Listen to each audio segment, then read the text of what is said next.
임하소서. 성령이여 임하소서. 성령이여 임하소서.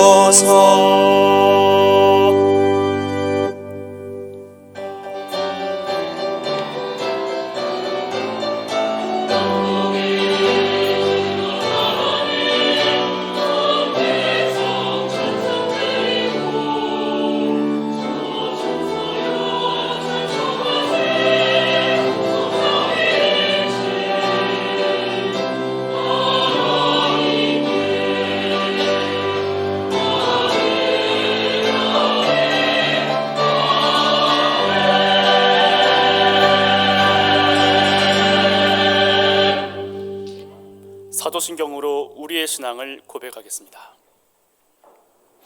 당신 아버지 하나님, 천지의 창조주를 믿습니다. 나는 그의 유일하신 아들 우리 주 예수 그리스도를 믿습니다. 그는 성령으로 잉태되어 동정녀 마리아에게서 나시고 본디오 빌라도에게 고난을 받아 십자가에 못 박혀 죽으시고 장사된 지 사흘 만에 죽은 자 가운데서 다시 살아나셨으며 하늘에 오르시어 전능하신 아버지 하나님 우편에 앉아 계시다가 거기로부터 살아있는 자와 죽은 자를 심판하러 오십니다.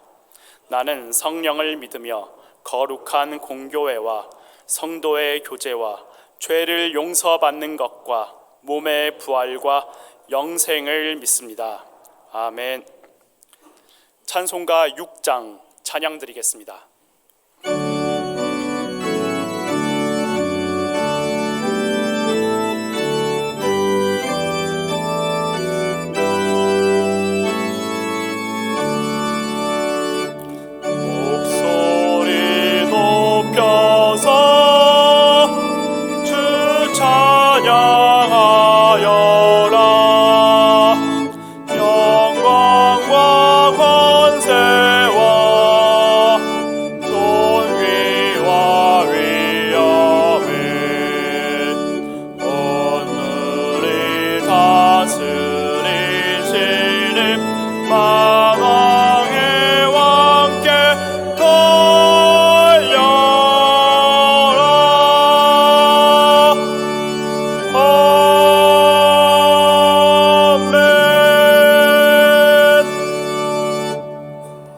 지난 한 주간의 삶을 돌아보며 우리의 죄와 허물을 하나님께 고백하겠습니다.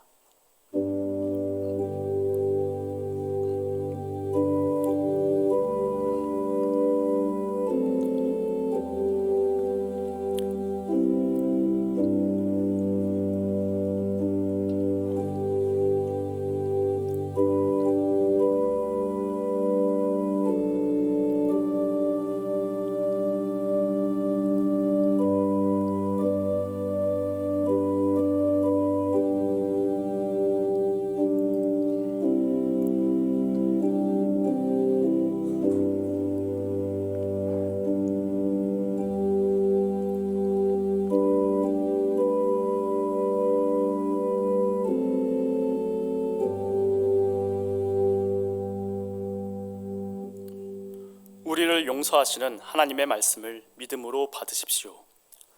복 있는 사람은 악인들의 꾀를 따르지 아니하며 죄인들의 길에 서지 아니하며 오만한 자들의 자리에 앉지 아니하고 오직 여호와의 율법을 즐거워하여 그의 율법을 주야로 묵상하는도다.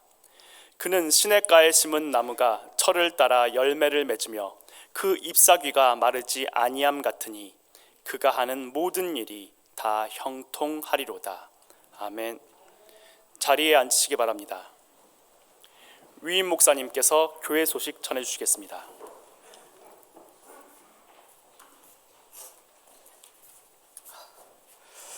사랑하는 성도 여러분, 한 주간 평안하셨습니까?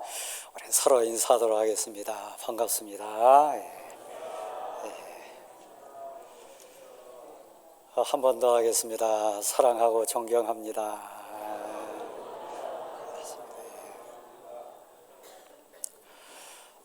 여러분이 협조해 주시고 또 은혜로 동참해 주셔서 지난 주간 특별 새벽 기도를 잘 마쳤습니다.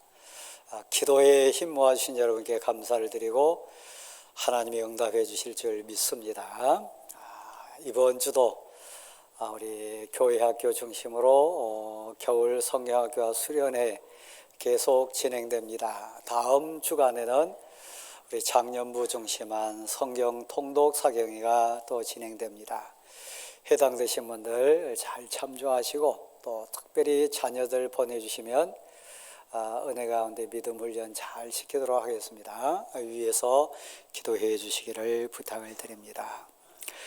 우리 오정호 장로님 네 분 잠깐 먼저 한번 일어나실까요? 우리 교회 원로 장로님 네 분이신데 하나님이 복 주셔서 한국 교회 앞에 사역을 감당할 수 있는 복도 주셨는데 정경 부총회장 역할 잘하게 하시고 특별히 우리 교단의 요양 또 양로 주간보호센터 치매병동 종합 세트로 해서 우리나라의 유일한 종합 세트를 갖춘 요양 시스템이다 그렇게 평가를 합니다. 이번에 우리 장로님 가정에서 귀하게 큰 헌금을 또 이렇게 해주셔가지고 주간보호센터 건축을 신축하고 이전을 잘 했습니다. 지난 10년간 대광교회가 은혜 가운데 잘 감당했는데 이제 우리 원로 장로님 가정을 통해서 하나님 맡겨주셔가지고 우리 교단의 양로, 요양, 치매병동, 주간보호센터 종합 그 시설이 갖추게 됐습니다. 이 부분에 기도해 주시고 또 협력해 주신 여러분께 감사함으로 너무 고마워서 오늘 또 떡을 대접하시는데 우리 박수로 격려하도록 하겠습니다. 고맙습니다. 그 다음에 우리 양춘조 안수 집사님, 김정희 집사님 자리 한번 일어나십시오. 귀한 분들 하나님의 은혜 가운데 또 우리 교회 근처에 해성병원이 있는데 그 근처에 또 귀한 사업장을 마련하고 새롭게 사업을 시작합니다. 그간 기도해 주신 여러분께 감사하고 또 응원해 주시기를 소원하면서 또 부모를 모실 수 있는 좋은 또 여건까지 덤으로 받은 그 감사가 깊어서 오늘 점심 때 정심을 대접한다고 합니다. 혹시 우리 성도 여러분 가운데 점심시간 그냥 가신 분들 계실지 모르는데 우리 교회 점심 맛있습니다. 4층에 가시면 식당 있는데 만나홀에 가셔서 맛있게 드시기를 부탁을 드립니다. 또 격려하는 마음으로 감사하는 마음으로 우리 박수 드리도록 하겠습니다. 고맙습니다. 자리에 앉으십시오. 이런 가슴에 손 한번 얹겠습니다. 우리 함께 고백하도록 하겠습니다. 내가 하나님을 사랑합니다. 같이 합니다. 내가 하나님을 사랑합니다. 우리 또 선포도 한번 해보겠습니다. 이제는 선교다. 이제는 전도다. 이제는 선교다. 이제는 전도다. 아멘. 가슴에 손 얹으시고 오늘 예배 위해서 여러분 가정 위해서 또 우리 나라 위해서 사역을 위해서 잠깐이지만 우리 같이 기도하고 조인주 장로님 기도하시도록 하겠습니다. 같이 기도합니다. 오 하나님 감사합니다. 이 예배 가운데 임재 주셔서 우리를 통해 영광 받으시고 오직 하나님만 소원하고 바라는 시간 되게 하시고 마음과 뜻과 정성과 예배하게 하옵소서. 가정사도 인생사도 하나님 맡겨진 모든 사역 앞에도 주여 역사해 주시기를 원합니다. 이 땅 이 민족 위에도 은혜를 더하소서. 오 하나님 감사합니다. 아멘.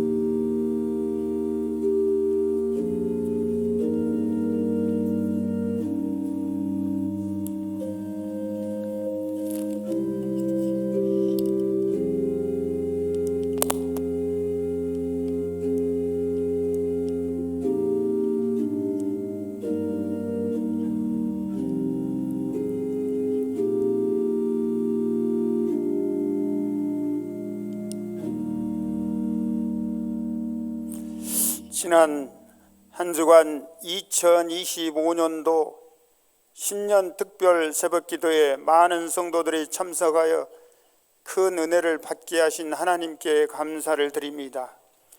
신년 기도회를 통하여 성도들의 어떠한 재능도 헌신도 사랑이 없으면 아무런 가치가 없음을 알게 되었습니다. 하나님은 사랑이시며 내가 너희를 사랑한 것 같이 너희도 서로 사랑하라 명령하셨습니다. 그리고 사랑은 긍휼의 마음을 품고 자기의 유익을 구하지 아니하며 불의를 기뻐하지 아니하며 진리와 함께 기뻐한다고 하였습니다. 엘리야가 들림을 받을 때 엘리사에게 능력의 겉옷을 남긴 것과 같이 우리도 위로와 도움과 격려가 되는 사랑의 겉옷을 가정과 교회와 사회에 남기고 천국으로 갔으면 하는 다짐도 하였습니다. 그러나 오늘 세계와 한국 경세를 볼 때 말세의 지말이 가까이 온 듯합니다. 예수님 제자들이 감람산에서 예수님에게 말세에 무슨 징조가 있으리까 물을 때 예수님께서 민족이 민족을 나라가 나라를 대적하겠고 거짓 선지자들이 많은 사람을 미혹하겠으며 불법이 왕성함으로 많은 사람의 사랑이 식을 것이라고 말씀하셨습니다. 현재 우리나라의 정세는 예수님이 말씀하신 말세의 징조를 보는 것 같습니다. 신앙인들이 말과 행동이 맞지 않는 수많은 말과 행위를 함으로 국가 공동체의 공공의 적이 되고 있으며 거짓 신앙인들이 신앙의 가면을 쓰고 상식도 염치도 없이 공공 영상 매체에서 입만 열면 거짓을 말하며 온갖 불의와 불법을 자행하고 국가 시스템을 붕괴시키는 무법천지를 만들고 있습니다. 국가가 내전 위기가 발생할 수 있는 총체적인 위기 상황입니다. 전능하신 아버지 하나님, 이 나라를 불쌍히 여겨 주시옵소서. 세상에 빛이 되어야 할 신앙인들이 빛이 되지 못하고 세상의 권력과 재물을 최고의 가치로 여기고 그것을 우상으로 여김으로 나라의 위기가 발생한 것 같습니다. 이스라엘 백성이 우상을 버리고 미스바에 모여 기도함으로 적대국인 블레셋을 굴복시키고 평화를 주신 전능하신 아버지 하나님, 신앙인들이 세상 가치인 권력과 재물의 우상을 버리고 광장에 모여 신앙인들의 죄를 회개함으로 나라 혼란이 속히 수습되고 평화를 누리며 세계 만방의 본이 되는 나라가 될 수 있도록 하나님 도와주시옵소서. 이 시간 말씀을 전하실 목사님에게 영육간의 강건함을 주시옵고 성령의 능력을 넘치도록 부어주셔서 전하는 모든 말씀이 권세 있는 말씀이 되어 듣는 자마다 위로받고 치유받고 영원히 새롭게 되는 역사가 있게 하옵소서. 사랑의 하나님, 하나님의 뜻을 이루는 도구가 되기 위하여 각 부서에서 말없이 봉사하는 모든 봉사자들에게 위로와 평안이 넘치게 하옵소서. 한 주간 정성을 다하여 준비한 시온 찬양대의 찬양을 받아 주시옵고 모든 찬양대원들에게 하늘의 은혜와 축복을 내려 주시옵소서. 예수님의 이름으로 기도합니다. 아멘.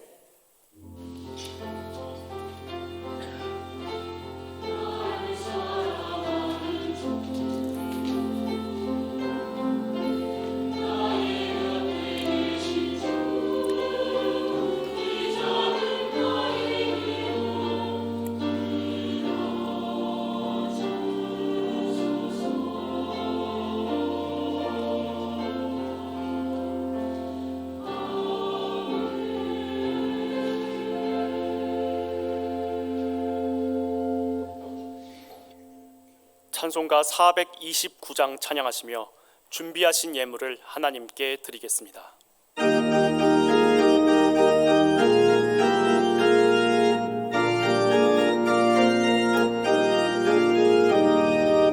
세상 모든 풍파너를 흔들어 약한 마음 낙심하게 될 때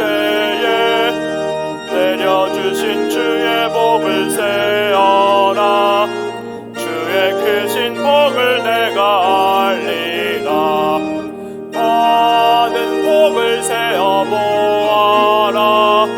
크신 복을 내가 알리라. 받은 복을 세어보아라. 주의 크신 복을 내가 알리라. 세상 근심 걱정 너를 누리고 십자가를 등에 지고 나갈 때 주가 내게 주신 복을 세어라. 두려움 없이 항상 찬송하리라. 받은 복을 세어보아라. 크신 복을 내가 알리라. 받은 복을 세어보아라. 주의 크신 복을 내가 다같이 일어나시겠습니다. 세상 권세 너의 앞길 막을 때 주만 믿고 낙심하지 말아라. 천사들이 너를 보호하리니 염려 없이 앞만 보고 나가라. 받은 복을 세어보아라. 크신 복을 내가 알리라. 받은 복을 세어보아라. 주의 크신 복을 내가 알리라. 하나님, 감사와 기쁨으로 섰습니다. 한편으로 두렵고 떨림 가운데 고백으로 섰습니다. 은혜 주신 하나님, 사랑으로 여기까지 인도해 주신 전능하신 하나님, 온 마음 정성 모아서 싸우니 우리를 있는 모습 그대로 받으셔서 용서하시고 온전케 하시고 영광스럽게 도와주옵소서. 특별히 사랑하는 부모, 형제, 자녀들, 가족들, 귀한 성도들 하나님께 온전히 의탁드렸는데 은혜 주셔서 눈동자처럼 보호하시고 사랑으로 인도해 주신 것을 감사드립니다. 이 시간 하나님, 두렵고 떨림 가운데 하나님 주신 사랑과 은사와 모든 환경 가운데 구별하여 드린 귀한 고백들이 싸우니 받아 주옵소서. 험한 세파 속에 지켜주시고 온갖 유혹과 세상 영들이 판치는 가운데도 하나님의 사랑 붙들고 이기게 해주신 사랑을 감사드립니다. 특별히 하나님, 낙심하거나 절망해서 포기하지 않게 도와주시고 전능하시고 위대하신 하나님과 더불어 살 수 있는 은혜 주신 것을 감사드립니다. 이 험한 세파 속에서도 성도들을 지켜주시고 교회와 가정과 일터를 충만케 하신 하나님, 그 은혜를 감사드립니다. 이제 다시 한번 고백하오니 이 역사와 민족 앞에 저희들이 사명자로 섰습니다. 그리스도의 빛으로, 그리스도의 편지로, 그리스도의 향기로 사명 바로 감당해서 오직 하나님께 영광 돌리게 도와주옵소서. 열방 앞에 사명의 용장들로 서게 도와주시고 역사와 이 민족 앞에서도 대광의 빛의 용장들처럼 믿음으로만 승리하게 도와주옵소서. 사랑하는 자녀손과 가정 앞에 저희가 간증자로 섭니다. 여호와 하나님은 위대하시다 고백해 도와주시고 이것까지도 하나님이 감당하셨습니다. 감사함으로 고백하는 간증자들 다 되게 도와주옵소서. 특별히 하나님, 슬픔과 아픔 가운데 울부짖는 성도들 찾아와 주셔서 위로의 손길로 함께해 주시고 질고와 여러 가지 환경에 눈물 흘리는 가정들이 있다면 위로해 주시고 치료해 주셔서 회복시켜 주옵소서. 갈 바 알지 못하는 귀한 성도들 길을 열어 주옵시고 하나님, 일감뿐만 아니라 가정사나 인생사의 그 모든 것도 주관해 주셔서 하나님의 은혜, 하나님의 사랑을 감격으로 고백하며 찬양하는 인생들로 세워 주옵소서. 이 시간도 산 제물로 섭니다. 우리를 주관해 주옵소서. 온전케 하옵소서. 드려진 이 귀한 예배가 산 제사 되어서 영광 돌리게 도와 주옵소서. 특별히 말씀 가운데 역사해 주셔서 기도의 응답이 이루어지게 하옵시고 생명의 말씀이 분별되고 깨달아지고 능력으로 임재하게 도와 주옵소서. 예수 그리스도의 이름으로 봉헌의 기도를 드립니다. 아멘.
오늘 우리에게 주시는 하나님의 말씀은 마태복음 5장 1절부터 3절입니다.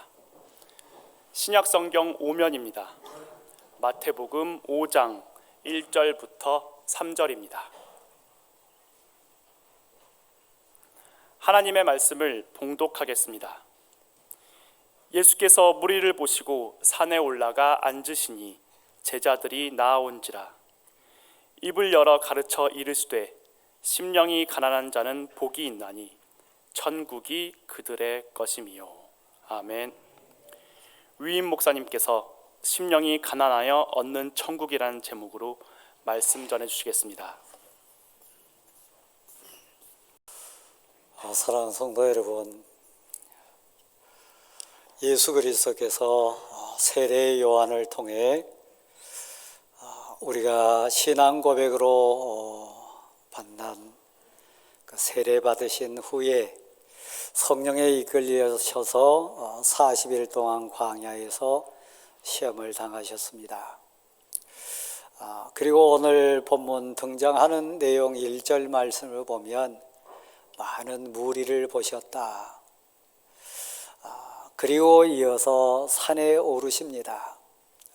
모든 무리가 나은 것이 아니고 예수 그리스도를 구주로 믿고 마음으로 믿고 입을 열어 고백했던 주님의 제자들, 주의 제자들이 그 산 위에 나왔습니다. 곧 예수 그리스도 앞에 나왔습니다. 오늘 이 자리에 모인 우리 성도들도 그렇습니다마는 세상 많은 사람들은 예수 그리스도에 대해서 오해합니다. 교회에 대해서 잘 모르고 신앙의 본질에 대해서 오해한 부분이 참 많습니다. 오늘 이 말씀은 특별히 이 추운 날씨에도 구별해 가지고 주의 성전에 나오신 저나 여러분과 같이 신앙 고백하는, 하나님을 소원하고 하나님 나라를 그렇게 소망하는 자들에게 특별히 주시는 말씀. 그래서 제자들이 주님 앞에 나왔습니다.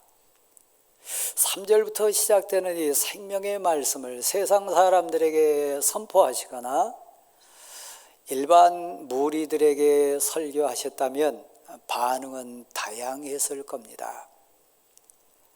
심령이 가난한 자, 마음이 가난한 자, 마음이 정말 절박하고 애절한 상황에서 하나님을 간절히 붙들기 원하는 신앙 고백자가 아니면 이 말씀은 믿음으로 은혜로 받을 수 없는 말씀입니다. 왜냐하면 이 말씀의 흐름 따라가 보면 하나님을 찾고 하나님을 믿으면,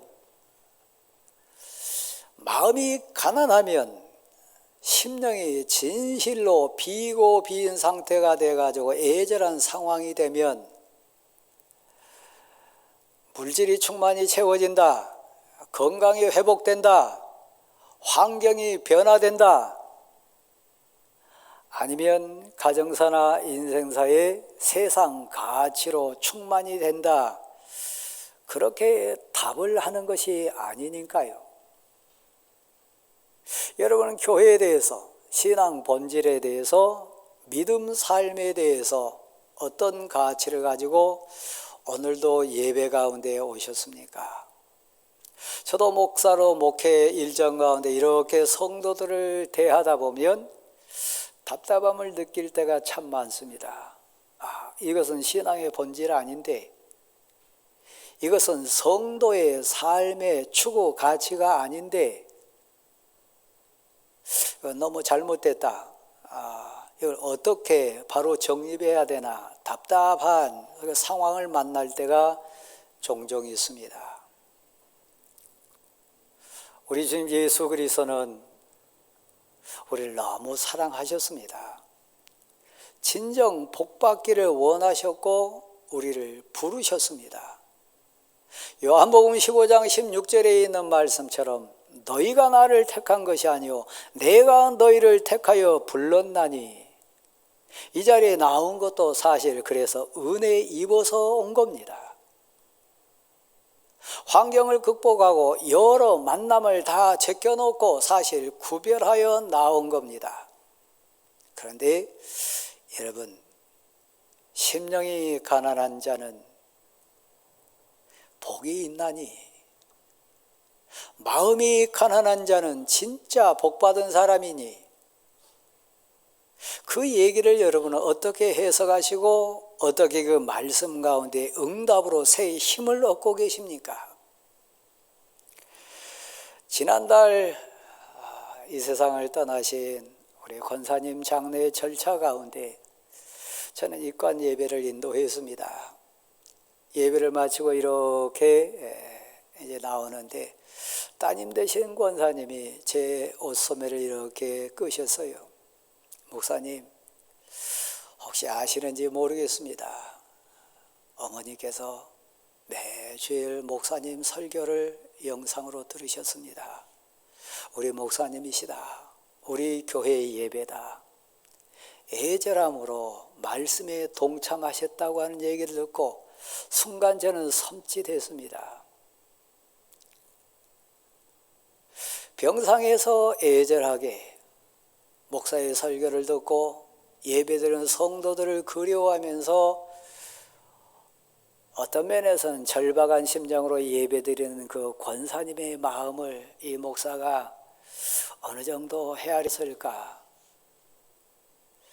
순간 이렇게 돌아보니까 설교할 때 그 권사님을 생각하면서 그 권사님의 애절한 마음을 이해하면서 설교하지는 못했던 것 같아요. 그냥 눈에 보이는 성도들, 예배 현장에 있는 성도들 시선 주고받으면서 설교했던 제 모습이 비춰져서 굉장히 부끄러웠고 아팠고 느끼는 바가 순간 많았습니다. 이 자리에 예배자로 오신 사랑하는 성도 여러분, 이 시간도 어쩔 수 없이 영상 예배 드리는 우리 성도들 몇 분 계세요. 미리 저에게 말씀해 주셔서 알고 있습니다. 여러분 아마 그런 절박함, 애절함, 하나님 예배 처소에 가고 싶어요. 성도들과 함께 예배 드리고 싶어요. 하나님 말씀 앞에 마음껏 온 정성, 마음껏 온 뜻 다해서 찬양 드리고 싶어요. 건강을 잃어보니까, 환경을 잃어보니까, 이 상황 돼보니까 제 마음이 가난해집니다. 제 영혼이 비고 비어졌습니다. 오직 소원이 있다면 하나님께 가서 말씀 듣고 예배드리고 은혜 받는 그 현장에 제가 있게 도와주십시오. 이 상황이 돼 보니까 가정이 얼마나 소중한지 느껴집니다. 아내의 품이, 남편의 품이 얼마나 귀하고 자녀들과 한 상에 둘러서 식사하는 것이 얼마나 감사인지 이제야 느끼게 됩니다. 소원하는데 하나님, 저를 가정에 보내주세요. 일상의 저를 다시 넣어주세요. 절박함으로 울부짖으면서 기도하는 성도들 있습니다. 제가 얘기한 게 딴 나라 얘기로 들으신 분 계실 거예요. 아프지 않았으니까, 그 상황 경험치 않았으니까 그 절박함이 지금 여러분 마음에 없으니까요. 심령이 가난하다, 심령이 비고 비워졌다, 마음이 가난하다. 그 상태는 어떤 상태입니까? 대부분은, 많은 경우는 물질을 잃었을 때 인생의 본질을 많이 깨닫는다고 합니다. 건강을 잃었을 때 비고 빈 마음이 돼가지고 인생의 본질을 많이 생각한다고 합니다. 환경이 다 흩어졌을 때 곤고하고 공고한 자신의 모습을 보면서 헛살았다, 이게 다가 아니구나, 그렇게 느낀다고 합니다. 이 자리에도 눈물로 나오신 분 계실 수 있어요. 교회 공동체, 사실 여러분 앞에서는 이 강 목사도 부끄러움이 많습니다. 여러분 형편을 다 모르니까요. 여러분 사정을 다 살피지 못하니까요. 제 능력 바뀌고 제 한계 바뀐 것은 분명한데, 그래서 좀 부끄러움이 있고 우리 교회의 한계를 또 느낍니다. 가정도 그렇지 않을까요? 남편의 눈물을 아시나요? 딸과 아들의 애절한 소원을 여러분 얼마나 지금 가슴에 안고 함께 공유하나요? 대부분 안 되잖아요. 오늘 본문은 주님 앞에 나온 제자들을 앞에 놓고 주신 생명의 말씀입니다. 무리에게 주신 말씀이 아닙니다. 세상에 전한 말씀이 아닙니다. 예수 그리스도는 나의 주님이시라고, 예수가 나의 소원이라고, 예수 그리스도 때문에 내가 행복하다고 고백하는 주의 제자들에게 가슴으로 주신 생명의 말씀입니다. 언제 진짜 절박해집니까? 언제 진정 내 마음이, 내 영혼이, 내 심령이 가난하고 가난해져서 하나님께만 소망이 있다고 애절하게 하나님을 붙들고 울부짖습니까? 언제 그렇습니까? 여러분 가운데 혹시 지금 그런 상황 속에 이 예배에 나오신 분 계시다면 자비하시고 인자하시고 사랑 많으신 하나님이 여러분에게 응답하시고 이 세상에서도 하나님이 말씀해 주신 천국을 맛볼 수 있는 복을 주실 줄 믿습니다. 오늘 본문 내용 보면 심령이 가난한 자에게 복이 있다, 마음이 가난한 자에게 복이 있다. 왜냐하면 내가 그들에게 필요한 물질을 주리라, 내가 그들에게 필요한 건강을 허락하리라, 내가 그들에게 필요한 가정사 인생사 문제를 해결해 주리라. 그게 답이 아니었습니다.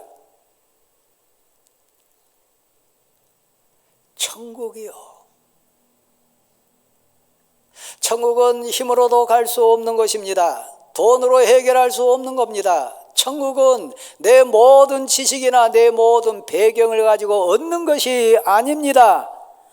애절하게 하나님이 주셔야, 하나님이 허락하셔야, 하나님이 저를 받아주셔야 제 마음에, 제 영혼의 삶에 이루어지는 저 천국 백성 제가 될 수 있습니다. 그래서 저는 가난한 자입니다. 하나님 은혜 아니면 저는 천국 백성 될 수 없습니다. 눈물도 아픔도 없는 오직 영광만이 있는 그 천국 제게 허락해 주시기를 소원합니다. 진실로 가난한 자가 돼서, 진실로 심령이 가난한 자가 돼서 붙들고 울부짖으면서 절박한 가운데 기도하는 자요. 그런 심정으로 지금 이 자리에 앉아 계십니까?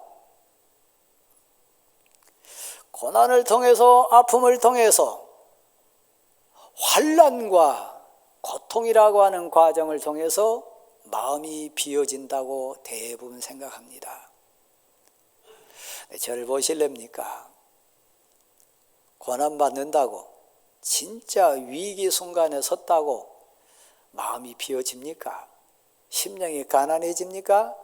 곧 하나님을 절박하게 애절하게 하나님께로 돌아옵니까? 그렇지 않습니다. 이 구약 성경에 나오는 사울이라고 하는 왕을 만나보면 그 말이 맞습니다.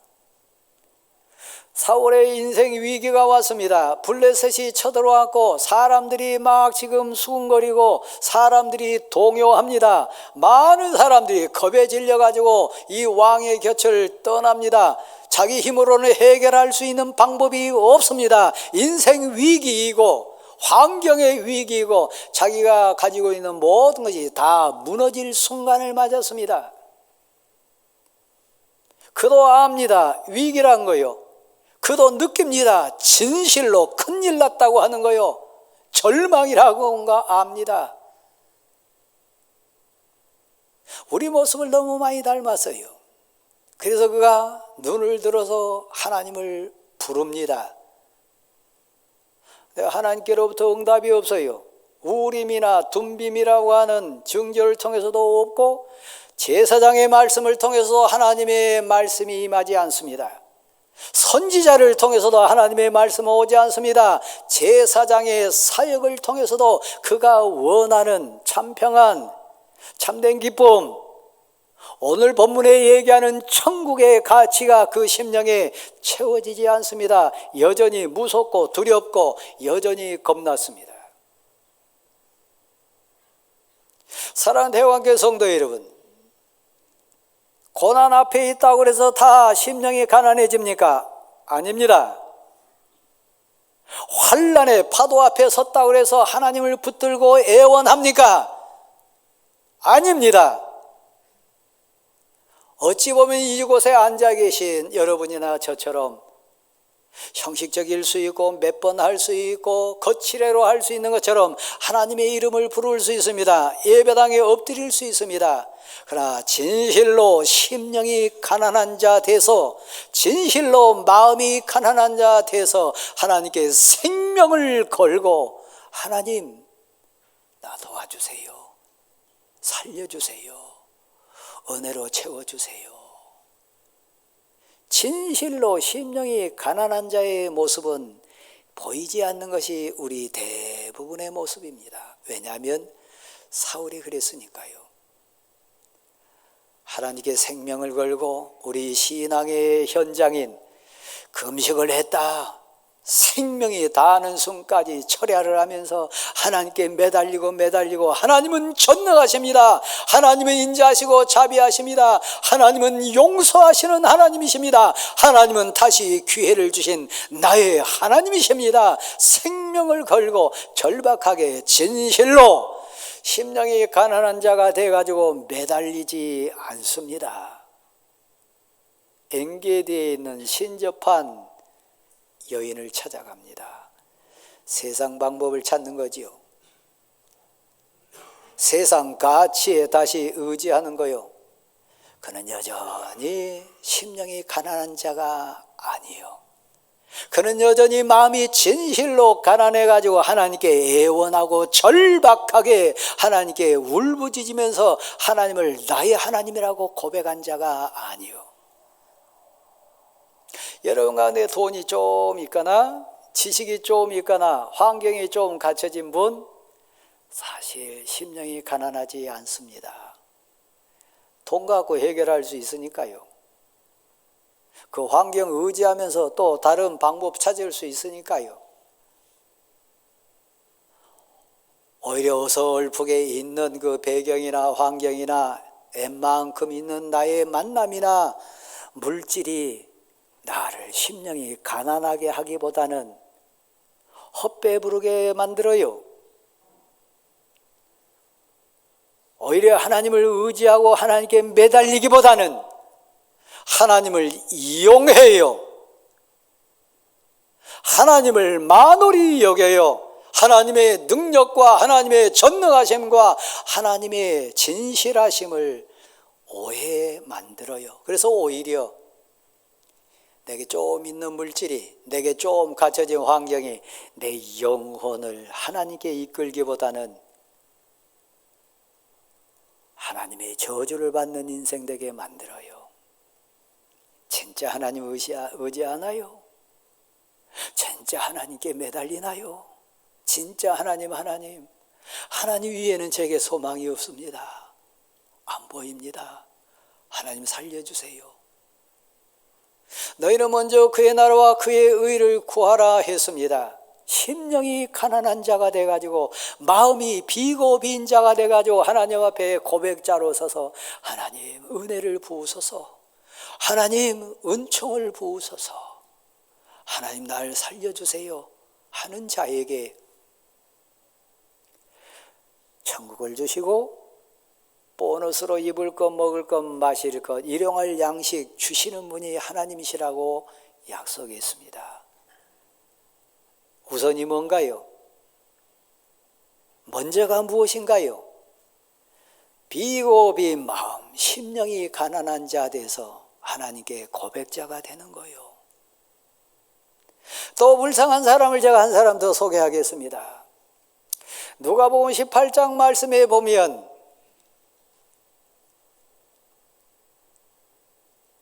바리새인과 세리 두 사람을 우리 주님이 친히 예를 들어준 장면이 나옵니다. 어느 날 두 사람이 성전에 왔습니다. 세리는 윤리 도덕적인 것뿐만 아니라 민족 앞에 특별히 신앙 가치라고 하는 거울을 들고 있는 바리새인 시각에 보면 부끄러운 인생입니다. 사람 취급받지 못한 인생입니다. 적어도 사람들 앞에서는 그렇습니다. 근데 그 마음이 아팠어요. 그 마음이 비겁이어서요. 돈은 있으나 환경은 갖췄으나 나는 사람 취급받지를 못합니다. 돈 있으면 행복할 줄 알아서 내가 민족 앞에 이웃 앞에 못되게 굴어서 돈은 많이 취했으나 돈 가졌으나 저는 이미 사람이 아닌 것 같습니다. 신앙가치나 윤리가치나 세상가치로 봐도 그는 정말 외로운 인생이었어요. 아무도 어울릴 자 없고요. 사람으로 대우해 주지 않았어요. 그런데 그에게 하나님이 필요했지 않습니까? 성전에 왔어요. 성전에 온 과정도 순탄치는 않았겠지요. 성전에 엎드린 일 자체도 비난의 대상이었겠지요. 그래서 아파합니다. 더 애절하게 웁니다. 하나님, 나 부끄러운 인생입니다. 하나님, 나는 외롭습니다. 그러나 하나님이 필요합니다. 하나님, 날 도와주시고 저 바리새인이 얘기하고 성전에서 얘기하는 천국이 있다면 저는 어떻게 하면 천국 갈 수 있습니까? 하나님 도와주세요. 애통하면서 절박한 심정으로 하나님께 나아간 인생입니다. 우리 주님이 예를 들으신 장면입니다. 근데 그 옆에 바리새인이 있어요. 그는 성경을 아는 자입니다. 율법을 암송하는 자이고 그 입술로 고백하는 내용 우리 주님이 예를 들어주시는 나는 이래 동안에 2번씩이나 금식을 합니다. 11조를 냅니다. 율법에 반한 것은 제 의식하는 한 제가 행하지 않습니다. 그러면서요 옆에 울고 있는 세리를 향하면서 고백해요. 의기당당하게 합니다. 하나님, 제가 무슨 복을 받았길래 저 세리와 같이 인생되지 않게 하신 걸 너무 감사합니다. 저 세리와 같은 불쌍한 인생, 저주받은 인생으로 저를 버리지 않은 거 감사합니다. 주님이 하신 말씀입니다. 그는 비고비인 마음이 아닙니다. 심령이 가난한 인생 아닙니다. 오히려 교만으로 채워졌고 신앙 형식으로 채워졌고 가정스러움으로 채워진 인생입니다. 제가 그런 인생 아니겠습니까? 사실 여러분이 그런 인생 아니겠습니까? 마음이 비었나요? 심령이 가난하나요?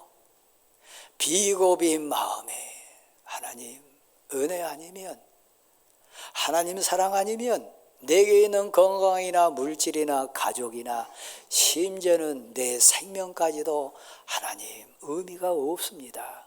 그러면 심령이 가난한 자는 누굽니까? 본질을 아는 자요. 심령이 진실로 비고 빈 자는 누굽니까? 하나님이 내 인생의 주인인 것을 오직 고백하는 자요. 그 얘기가 누가복음 15장에 보면 두 아들 얘기가 있는데 둘째 아들 얘기를 통해 우리에게 옵니다. 그런 아버지 품속에 살아서요, 그에게는 돈도 있어서요, 형도 있고요, 가정도 있고요, 그가 생각하기에 부모 잘 만나서 어찌 보면 자기 노력이라 생각했겠죠. 당당하게 아버지에게 구하기도 합니다. 내 목 내놓으라고 요구하기도 합니다. 우리들 모습 그대로 보입니다. 그리고 먼 길 갔다 그랬습니다. 세상을 향해서요, 세상이 주는 기쁨, 세상이 주는 쾌락, 세상 가치로 누릴 수 있는 세상 기쁨을 다 누립니다. 그리고 돈이 떨어집니다. 환경이 없어진 거죠. 처절한 인생이 됩니다. 제가 지금 말하고 있는 심령이 가난한 상태가 된 겁니다. 고난이 왔습니다. 아픔이 왔습니다. 사울 임금은 고난 앞에 심령이 가난한 자 되지 못했지만 이 둘째 아들은 왜 너넨지 모르지만 돈이 없어지고 사람 대접받지 못하고 돼지가 먹는 쥐염 열매 먹으면서 그 고난 앞에서 복받아서 심령이 가난한 자가 됐습니다. 아버지를 생각하고요, 하늘의 하나님을 다시 생각하고요, 비고 빈 마음에 울부짖으면서 매달립니다. 하늘의 하나님께, 아버지께요, 아버지요, 내가 아버지와 하늘 아버지께 죄를 지었습니다.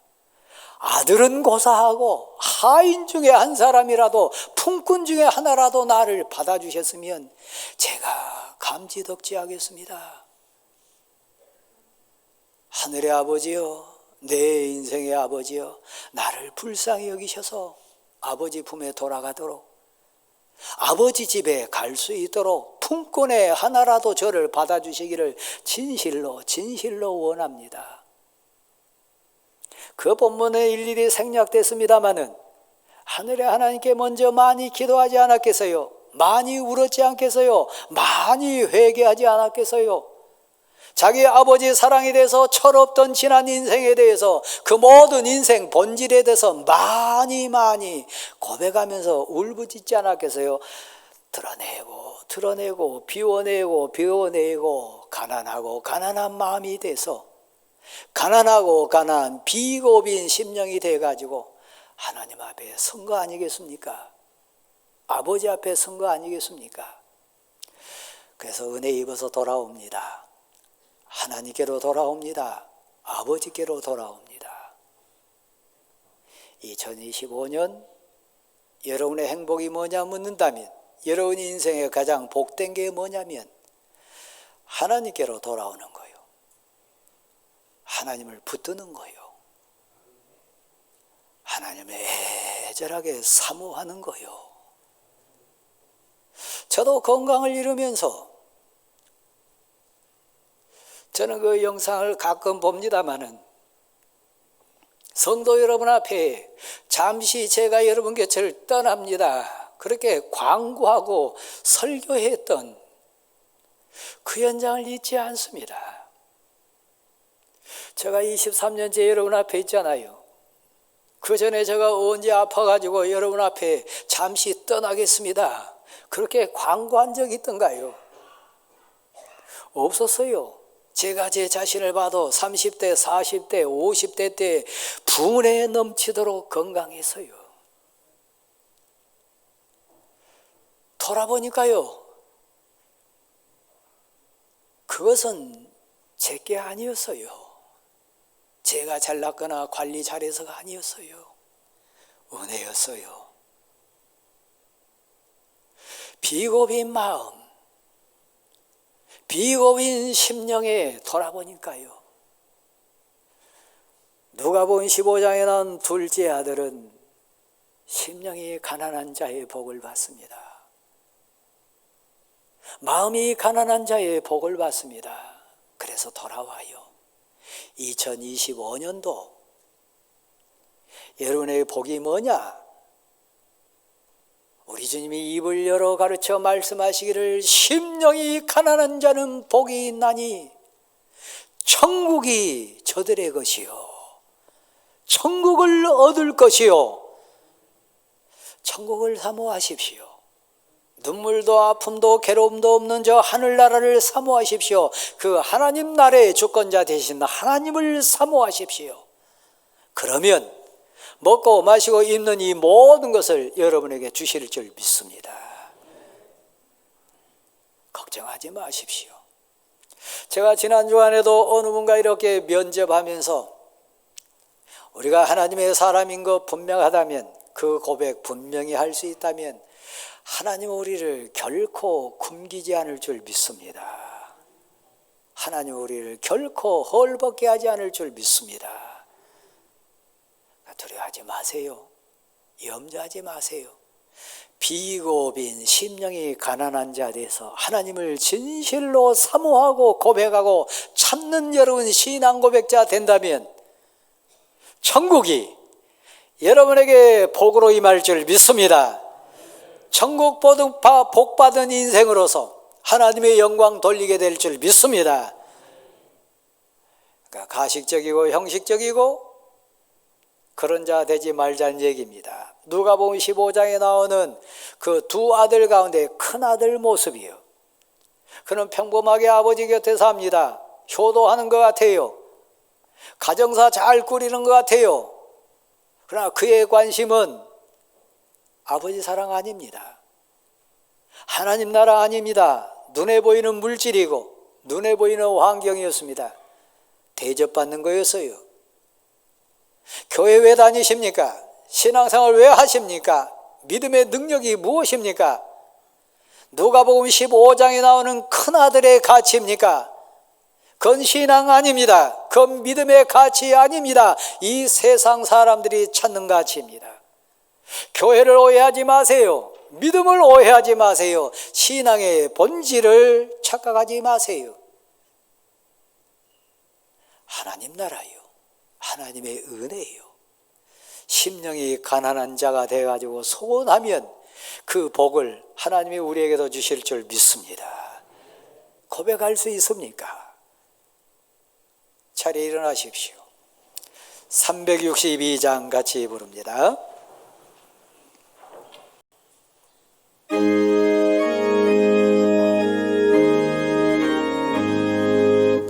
주여 복을 주시기를 맑은 땅에 비 내려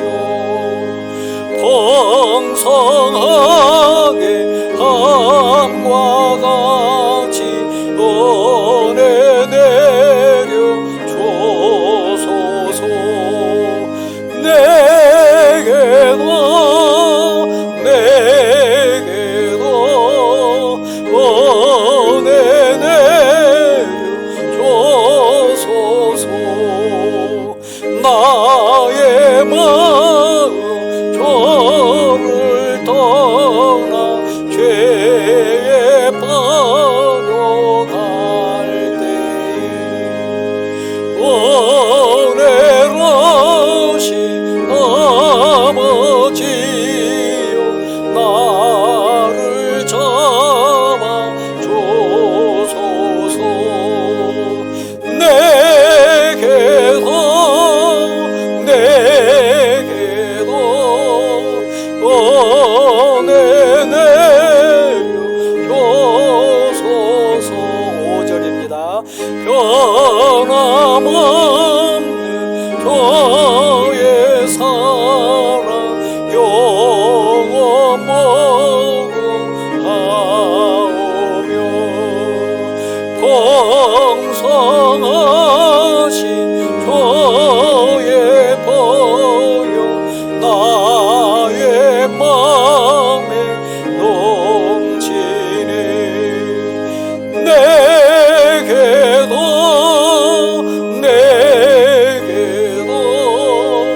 은혜 내려 주소서.